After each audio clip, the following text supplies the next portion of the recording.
तो हेलो बच्चों, स्वागत है आपके अपने यूट्यूब चैनल सॉफ्टसेट साइंस एकेडमी में। तो बच्चों, हम लोग क्लास 10 एक्सरसाइज 1.1 के क्वेश्चन नंबर 3 तक बहुत बेहतरीन तरीके से पढ़ लिए थे। आज की इस वीडियो में हम क्वेश्चन 4 को करने वाले हैं। तो अगर आप इस चैनल पर नए हैं तो इस चैनल को सब्सक्राइब कीजिए और अपने दोस्तों के साथ शेयर कीजिए। चलिए आज का यह वीडियो अपना शुरू करते हैं।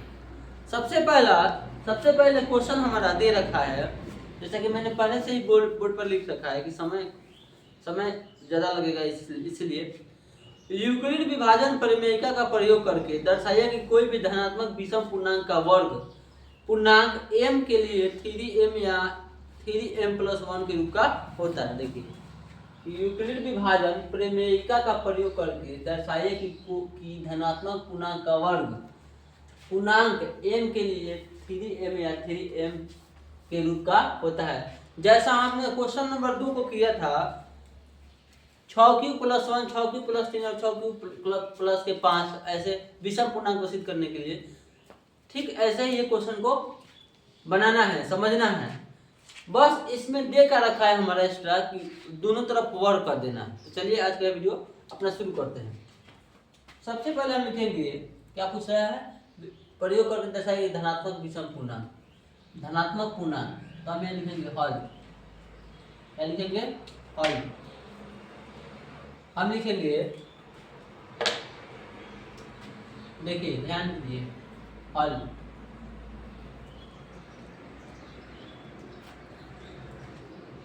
पहले हम मान लेंगे,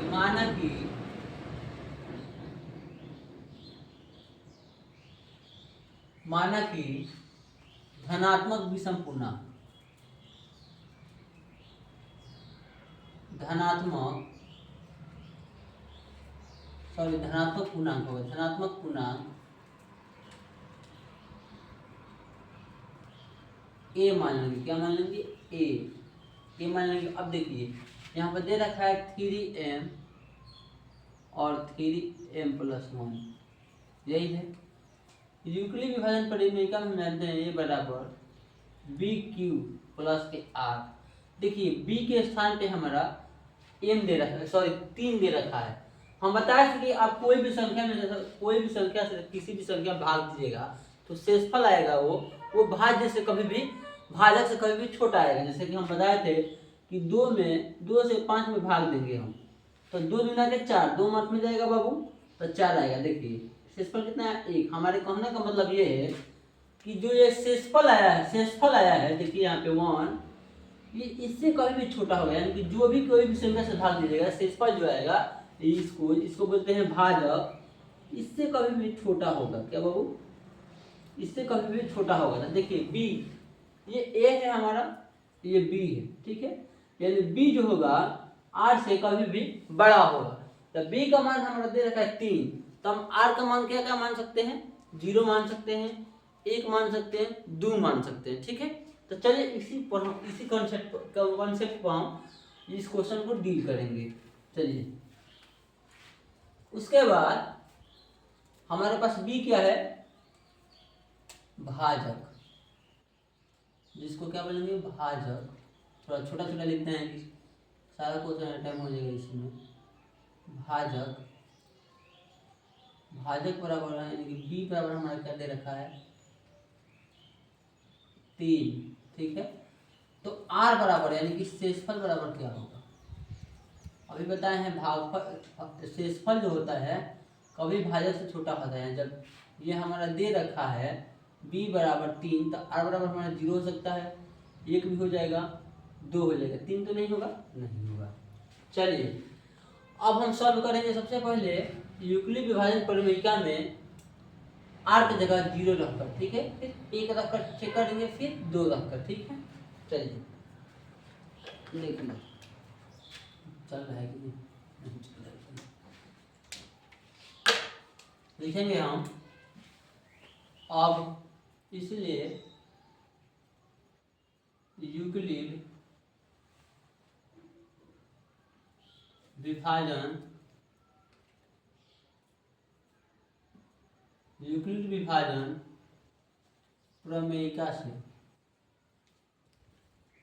प्रमेयिका से यूक्लिड प्रमेय का सूत्र क्या होता है? ए बराबर बी क्यू प्लस के आर, यही ना होता है जी। अब ए के स्थान पर तो ए ही रहेगा। आप देखिए हम जब चेक करेंगे, जब आर बराबर पहले कितना रख लें 0, पहले आर बराबर 0 को हम चेक करेंगे। जहाँ पे आर है यूक्लिड प्रमेय का वहाँ पे 0 रख लीजिए। तब ए है तो ए यहाँ लिखिएगा, तब जब आर बराबर 0 तब ए बराबर क्या होगा, बी के स्थान पर 3 है तो 3 रख लेंगे, क्यू तो क्यू प्लस क्यू की जगह पे कितना है हमारा एम है, कितना है बाबू एम, तो यहाँ पे हम चलिए पहले रखिए क्यू है तो क्यू प्लस आर के स्थान पर कितना है 0, तो यानी कि 0 हमारा क्या बचा है यहाँ पे 3 हमारा बचा। ए बराबर 3 क्यू बचा ना, इतना ही बचा हमारा। अब इसमें क्या करेंगे, अब दोनों तरफ वर्ग करने के लिए बोल रहा है। देखिए सवाल में हमारा दिया है पूर्णांकों का वर्ग, यानी कि दोनों तरफ स्क्वायर करना है। तो हम लिखेंगे अब दोनों तरफ वर्ग करने पर, अब दोनों तरफ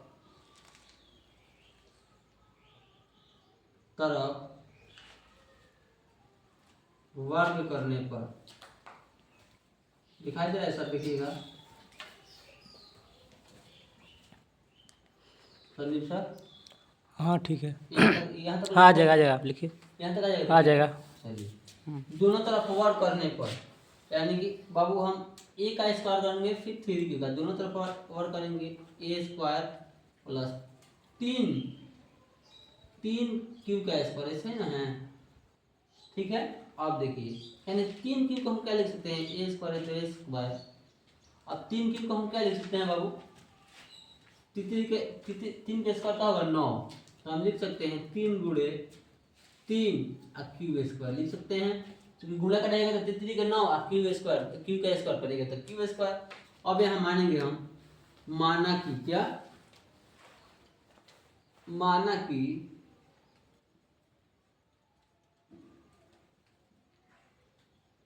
मान लेंगे, माना कि 3 क्यू स्क्वायर बराबर हम मान लेंगे एम, क्या मान लेंगे एम। जहाँ पे 3 क्यू स्क्वायर है वहाँ पे हम एम रख लेंगे, ठीक है। तो यहाँ पे ए स्क्वायर है तो ए स्क्वायर, ठीक है, 3 हो तो 3, और इतना का जगह हम कितना रखेंगे एम, तो 3m। देखिए पहला हमारा समीकरण ये आ गया, तो इसको हम लिखेंगे समीकरण 1, इसको लिखेंगे बाबू हम समीकरण 1, ठीक है। अब आगे चलिए, अब 1 नंबर कंडीशन हमारा मिल गया है 3m, अब इसको निकालना है 3m प्लस के 1, कोई बात नहीं। अब r का मान बदल लीजिए, r का मान हम 0 पर चेक कर लिए, अब r के स्थान पे हम 1 रख कर चेक करेंगे। देखिए वो क्या होता है, अब जब लिखिए, जब r बराबर 1 रखने पर, जब r बराबर 1 रखने पर, 1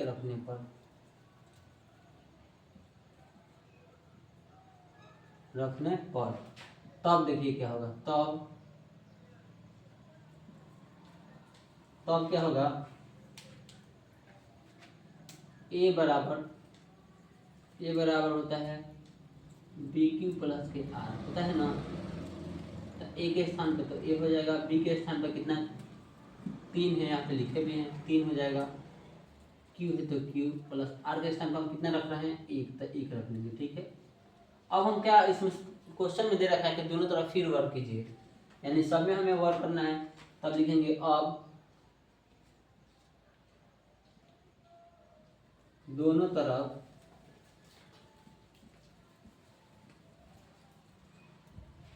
लिखना है, दोनों, अब दोनों तरफ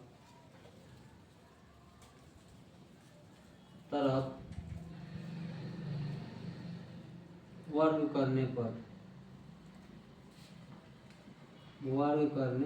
पर, अब देखिए इसको वर्ग कीजिए, वर्क करेंगे बाबू तो यहाँ पे ए है तो ए स्क्वायर हो जाएगा प्लस 3q, तो इसका भी स्क्वायर कर देंगे, प्लस 1 का स्क्वायर है तो 1 का स्क्वायर कर देंगे। ठीक है, सब मतलब दोनों तरफ वर्क करेंगे ना जी, क्योंकि ऑलरेडी क्वेश्चन हमारा क्वेश्चन के अकॉर्डिंग के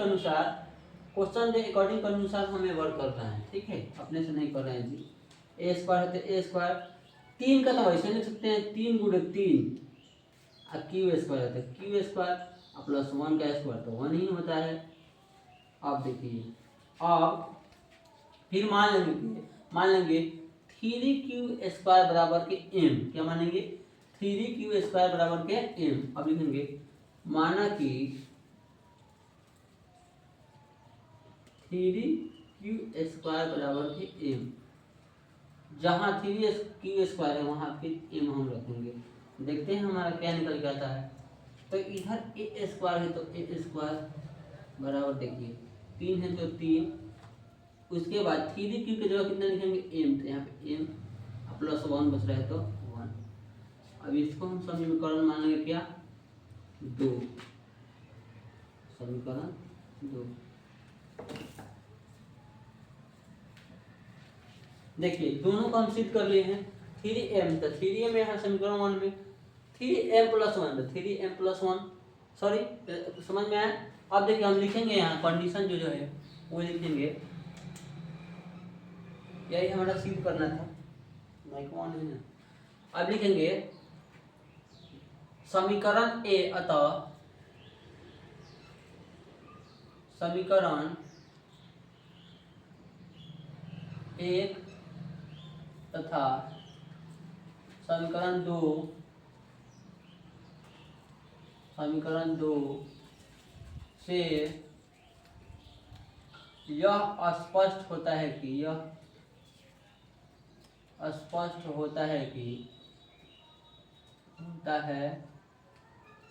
कि कोई भी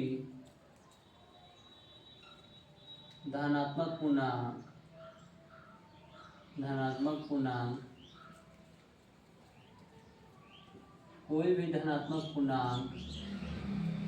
3m या 3m प्लस 1 के रूप का होता है। 3m, इसको अच्छा से लिखो, 3m या 3m प्लस 1 के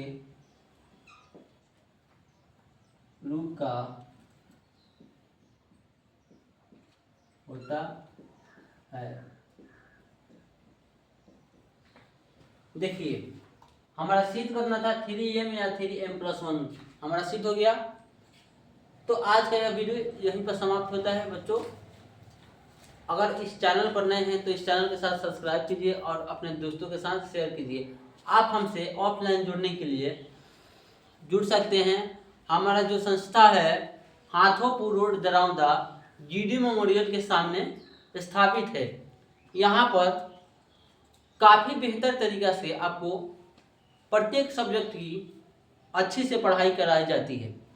तो आप सेवा का मौका अवश्य दें और इस चैनल को सब्सक्राइब कीजिए, अपने दोस्तों के साथ शेयर कीजिए, एक लाइक कीजिए, एक प्यारा सा लाइक कीजिए और कमेंट कीजिए।